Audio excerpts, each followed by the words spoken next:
Hey, everybody. I'm Louie Schwartzberg, and I'm going to be your host today. Many of you know me from the films I've made that celebrate life, making the invisible visible, because I love to take viewers on journeys through time and scale, focusing on the important planetary issues like the film I did, Fantastic Fungi. My work has always combined the how of science and the why of art. And that's always taken me into the sweet spot called wonder and awe, which I believe is the intersection between art and science. And that's what this podcast is all about. So, welcome to our fifth episode. What I learned from over my years of personal experience in filmmaking is that immersion in nature increases our capacity for courage, creativity, and kindness, which are the components we need in order to create a sustainable world. It's why I'm proud today to say that our podcast is supported by the Fetzer Institute. They're helping build a spiritual foundation for a loving world. Fetzer's new study, What Does Spirituality Mean to Us?, reveals how spirituality informs our understanding of ourselves and each other and inspires us to take action for the common good. You can explore these findings more at the spiritualitystudy.org. Also, I want to give a special thanks out to Ruth Westreich. The Westreich Foundation is incredible. Ruth is a wonderful artist and a leader in bringing art into the world of healthcare and education, and a natural partner for our Wonder and Awe podcast. So today, I'm really glad to welcome Tamara Toles O'Laughlin to the podcast. She's a North America director at 350.org, and where she drives to work and build a multiracial, multi-generational climate movement that's capable of holding our leaders accountable to science and justice. She's an environmentalist focused on equity, access, and community, developing campaigns and programs to increase opportunities for vulnerable populations to access healthy air, clean energy, and toxic-free economy at the local, regional, and national levels. I also want to welcome William Padilla Brown, a self-taught urban farmer who founded the mushroom cultivation company Mycosymbiotics. His love of fungi expanded it to an annual festival in Pennsylvania, an educational YouTube channel, and his book, The Cordyceps Cultivation Handbook. He's also the founder of Community Compassion, an organization that empowers communities for a sustainable future and heightens quality of life with hyper local food sources and skill sharing. I'd like to invite you to share your questions for our guests. And throughout this live broadcast, please remember, share your questions and comments, and also let our team know where you are writing from so we can feel this incredible global connection. William, in an interview for Fantastic Fungi, where I met you at the Telluride Mushroom Festival, which was great, you said, my parents never really took me on hikes or went outside. So finding mushrooms to me was like a spiritual journey. Can you describe the spiritual journey you took as you discovered nature and mushrooms? Yeah, that was a really interesting one. It mostly started out of having a desire to want to know what I was made of, want to be connected with the food that I was eating. And I figured it all came from nature to begin with. So I figured it would be important to get outside. So I started to, as I experimented with various plant medicines and becoming an adult, I would oftentimes go out into the woods. And I remember some of my first experiences being um, focused on natural patterns, and that's where I felt like a lot of the more spiritual aspects of it were coming from. Were from understanding those natural patterns. Um, they really connected me with something that I felt was like deep in my DNA, which I now have a better understanding of, just a more natural type of linguistic system. Understanding symbolic language over like auditory language, just something that's really rooted deep within us. So I feel like that's where a lot of the spiritual aspect of it came from. And I oftentimes say that. Mushrooms are like the hooked on phonics of nature, because when you go out in the forest specifically looking for mushrooms, you have to learn about all the trees that they're associated with, because certain mushrooms will only grow with certain trees. So even if you go out just looking for mushrooms, you're going to eventually learn a lot more about the forest than just the mushrooms. So I think going out there just specifically looking for mushrooms really gave me a better, well-rounded understanding of the forest. And then understanding and seeing those patterns really Mhm. gave it that spiritual connection. That's really great, believe me. I also, when I go out to film, I see those patterns, and I think those patterns are universal, and they connect with the deepest part of my soul. It's so beautiful to see it, like in the veins in the leaf, the veins in your body, in the cosmos. The fact that the universe has a certain organic operating instruction, and it'd be great if we could just sort of wake up and follow that. And this idea of patterns and connection is one of the surprises I discovered in making Fantastic Fungi. To discover that this mycelium network, this underground network, is a shared economy without greed, where ecosystems can flourish. Tamara, I know you've been a longtime activist and leader in this climate movement and fighting to save our environment. So, what lessons have you learned from nature? Wow. I'm not sure there are any lessons that I haven't learned from nature. Uh, so that's a big question. I've learned that you can't break anything that can't be fixed in nature. That you cannot build a system that works better than what the blueprint will hold. Largely, that everything that we've built that solves problems in community comes from a form of biomimicry. So, community is a multiplier of threats, of harm, and of everything that is good, right? So, if you are able to get into great right relationship with the folks with you, you're more likely to survive.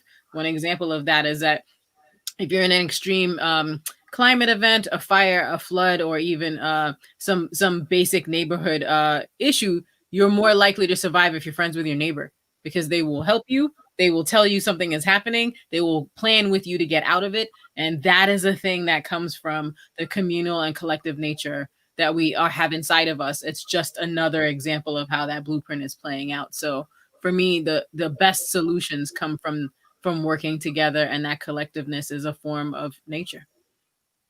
Yeah, again, another great lesson I learned, but I had no idea about that the mushrooms would teach me in making the movie, is that nothing in nature lives alone, Yeah. and communities survive better than individuals. That is a truth. Um, Yeah, nobody solves problems alone. I would say, as an organizer, like, the idea there is no lone wolf, and anybody who tells you that they're doing it alone is probably selling you something. So so the flip side of that is that you can't do it by yourself for sure, yeah. nor would you. It's probably, human beings, we're not the smartest, we're not the strongest, but maybe we're the most adaptable. And cooperation would seem to be our greatest asset in terms of survival. And I think it seems really important now more than ever that we sort of honor the feminine side of nature, the idea of relationships, nurturing, kindness, partnering, as opposed to the macho idea of survival of the fittest, kill or be killed, the dog eat dog story. We need a new story, right? And the story of the feminine side of nature are, they just happen to be the stories that turn me on, and the ones I make, like about pollinators, about mycelium, about flowers, engaging and giving us the fruits and nuts and seeds and all the good stuff we need to eat to make us healthy. That's what turns me on. Um, so, William, I think you recently wrote that your son has grown up immersed in nature, and you wrote that no matter where he goes in life or what he does, his mind is formed around natural patterns, not hard edges or social settings. These patterns will carry him throughout his life. Why do you think it's so important to immerse children in nature?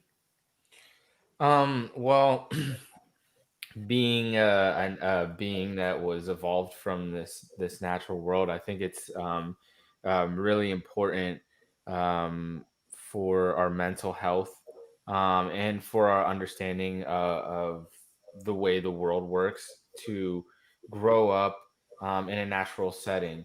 Um, all of those patterns that we see that help us build the way that we see the world.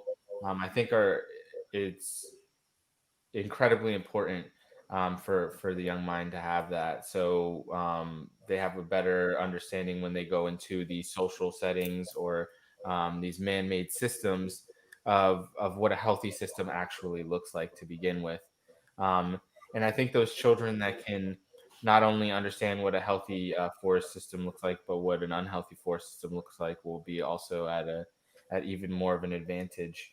And then to take it further in the levels of understanding remediation at a young age, because I feel like these are all whenever I first learned permaculture, I had this like aha moment, like whenever I was like doing this permaculture like internship or apprenticeship or something like that here in Pennsylvania. I had this aha moment and I was like, this is these are the things that everybody should know just growing up as a human being on this biological planet that has these systems, and that this is the way that the world works. Um, I think just growing up knowing how nature works will give a lot of people a better understanding, or help people have better decision making when it comes to what they're purchasing, their waste streams, what they're eating, and all of these kinds of things. It will give people a better understanding of their impact in that natural world as well. So there's just a lot of reasons. I mean, I could go on and on with positive reasons as to why it's important that young children have this exposure to nature. But I really think that having our brain immersed in it will just help us get set right Yeah. to approach life with a more healthy understanding of ourselves and the world around us. I'd say it probably also helps with scale. Like it's pretty difficult to be in nature and not figure out just how small you are in short order. And I think that that's healthy for um, any ecology, but specifically for the human mind, because coming to the end of yourself is really scary. And and thinking that you have to, it actually circles back to like the idea that you solve problems on your own. Nothing in nature does that because it's working in concert with other things, even as things are being born and dying. So like to introduce a child to that is giving them like a real heritage, some wealth up front, because you can spend as someone, I'm a Brooklynite by birth and by training. and and for every hardened edge, street corner, and Flatbush Avenue was like the great tundra of my life. Like, can I get across Flatbush Avenue before the lights go out to get towards the Hamburglar on Ocean Avenue, right? So if and the difference between that kind of day and a day where I was able to go to the clean side of Prospect Park was an entirely different experience in my day. Like I had access to Frederick Law Olmsted's other thing that he built in New York, not just Central Park, and being able to go there in the 80s before it became what Brooklyn currently is, was a real difference in the way that the world worked, my experience of being with other people, and just like spending time by myself, not particularly engaged in something. Like those two things, I think, have really helped me to have a sense of other worlds happening at the same time. And I think it is relational. It makes you a better organizer. It makes you a person who can see, urban food systems and rural food systems and urban people and rural people as working in the same space, despite the fact that there's so many political ways to separate folks. So I think, sounds like you have a very fortunate son. Like if from day one, they're able to experience the stuff that Yeah. it takes a lot of toxicity for most people to get to. Yeah. Well, I'm also a Brooklynite, so there you go. I think my first whitewater experience was racing popsicle sticks down the gutter. I love doing that, And but, we're trying to make a sustainable world for our children, and like you say, whether it's urban or rural, right? We all want to create that bridge. We all have those shared values. But given the current situation we're in right now, political, pandemic, we're all trying to connect with each other and reconnect with nature. And these are really powerful forces, I think, that are creating a lot of conflict. So, Tamara, let me ask you, give me your perspective on what's happening and also what keeps you strong and what gives you resilience. Wow.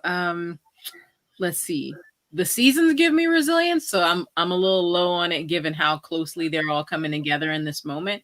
The political moment that we're in is really one of separatism and division and tribalism and a lot of stuff that makes us feel isolated and alone. The things that we are trying to determine for ourselves or what the future is going to look like for generations with a lot of question marks about whether or not we've been good stewards, if we are in right relationship, who do we need to be in a relationship with in order to survive what's coming. From the perspective of folks who spend a lot of time talking about clean water, energy access, and the fossil fuels, it's pretty difficult um, to find the kind of harmony that you could when the industries, the systems, the products that we have built separate people. It separates us into folks who are addicted to using fossil fuels and to a specific kind of economy that's tied to everything, including the politics, and people who are saying, even if we don't know what's next, we can't keep doing that because it's destroying things we cannot replace. We cannot continue to have this extractive relationship.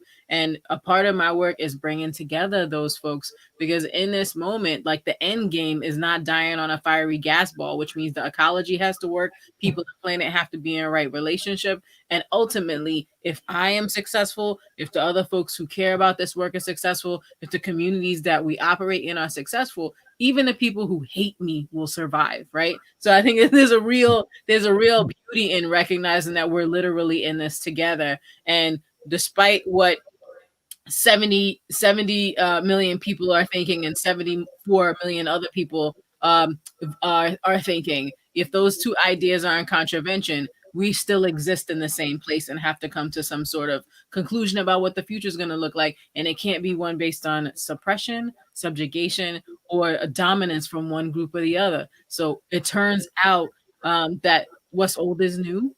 And I think that's another thing that you learn in nature is that what's old is new. Everything gets recycled. Everything in nature gets recycled into something else. And if we don't figure out how to compost the negative ideas we have about zero sum, we will not find that there's resources that we're resource rich enough to carry the next few generations into where they have to go as the climate continues to change our relationship to each other, to our resources, and to just the ecology. So it feels a lot like we're in a moment of tension, but it's just our turn. The question is, are we going to show up and find that interconnectedness, or are we going to suffer separately?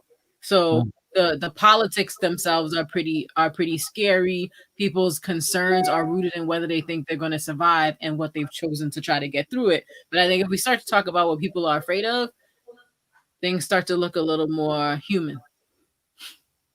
Because even the people who would prefer that nothing I am fighting for, nothing my community needs is valuable to them. If we start to talk about why these things are important, we find a lot more commonalities than what the conclusions of those discussions might be otherwise. Yeah. Do you feel is there any difference between social and environmental justice?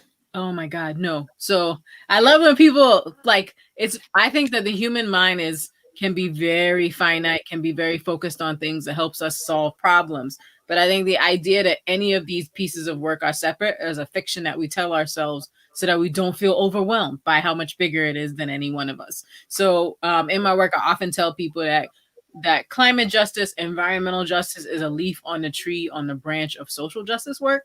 All of it is our turn to deal with these same questions of like where resources go. Is the system working? If not, are we going to be brave enough to redesign? Like that's the question that's on the table that the country's been wrestling with for the last few weeks is the agreements that most of us were born into are not the agreements that are going to carry us into the future. Are we going to be brave enough to redesign? And are we going to be brave enough to recognize that the embers of what we're currently feeling and seeing and experiencing could be the fresh start to a whole bunch of other stuff if we're willing to be brave about what hasn't worked? And so rather than fighting amongst ourselves about the old blueprint, are somebody going to take out a pencil and come up with something new using what we have, not what we wish we had? Beautiful. I agree. So, William, I know you spoke recently